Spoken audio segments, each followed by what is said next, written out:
Circles always small, keep a certain few, only ever us, just the perfect crew. People ask for... Hello comrades and welcome to a new video. So today we're going to be talking about the top 5 things that you shouldn't do if you're passing border control in the Balkans. They're very strict and they can be real assholes and keep you there for hours if you just don't do simple stuff just because you have foreign license plates and an expensive car, for example, or even just foreign license plates.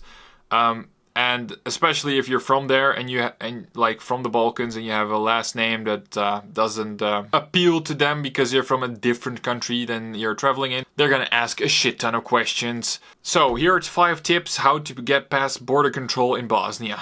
First thing is just read the rules on things that you should have with you in the country, because they might check for like triangles, fire extinguishers, blah blah blah blah in your car to see if you have everything that they want in the country. So read the rules on requirements in your car that you need to have to pass border control. Number 2 is tune down your music. Don't blast loud music and stuff, just tone it down, because they're gonna be looking at the car, asking some simple questions, or just call out your names to see if you respond to your own name. It's just a trick to see if people are actually responding to the real names.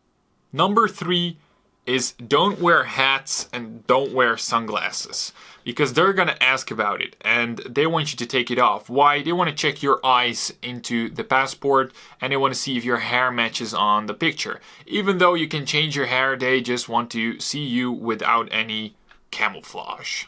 Number 4 is bring all the correct paperwork of your car, especially the green card of your insurance, car insurance. The people on the border control are not always the smartest people. Not even close. But they're gonna ask you about the green card insurance, your license, your registration for the car, and your registration for the license plates that you have. According, well, that depends a bit on the country that you're coming from. You have to have all of these with you in the car, because every border control wants to see all of those. And if you don't have them, they're not gonna let you enter the country just for a fucking paper of the insurance company. Calling them is not enough. You really need a hard copy green paper of the insurance. The 5th and last thing is don't be a dick. What do I mean with that? Just don't joke around with those people. Most of those people are on shifts of 12 to 24 hours and they get really tired, grumpy, and I don't know what the hell they're going through in their private lives, but it can affect you. If they have a bad mood and you're making bad jokes, they're gonna check your car. If you have too much or things that you can take into the country or out of the country, they're gonna keep you on the border for hours. For a simple thing, they're gonna keep you there for hours. So please, don't take too much cigarettes, don't take too much alcohol across the border, even though it's packed and stuff. Don't bring in too much new stuff. So if you're bringing clothes for other people, unpack it, because they're gonna ask about it, because then they think you're going to sell it there and you have to report it on the border there, on the border control. So please, stick to the rules that they have.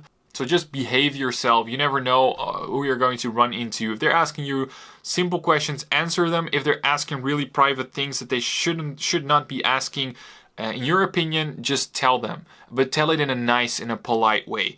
Because people working on the border there can be very curious also about the things you have and where you're traveling to. Some questions just don't make sense. Like asking you on how you get the car and what kind of job you're doing to get this much money. Like I've literally have gotten those questions on the border. I can laugh about it. I just usually tell them some bullshit story, but you don't have to tell those people everything. Those are five things that you should take in account when you're traveling to Bosnia with your car and you have to pass border control.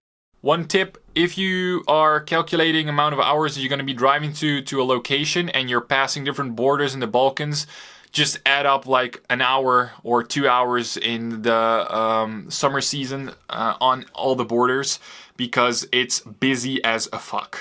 Oh my god. So I hope you guys can use those 5 tips. Let me know down below if I forgot something, if you're from Bosnia. So I hope you guys like this video, subscribe to my channel, and I see you in the next video. Ciao!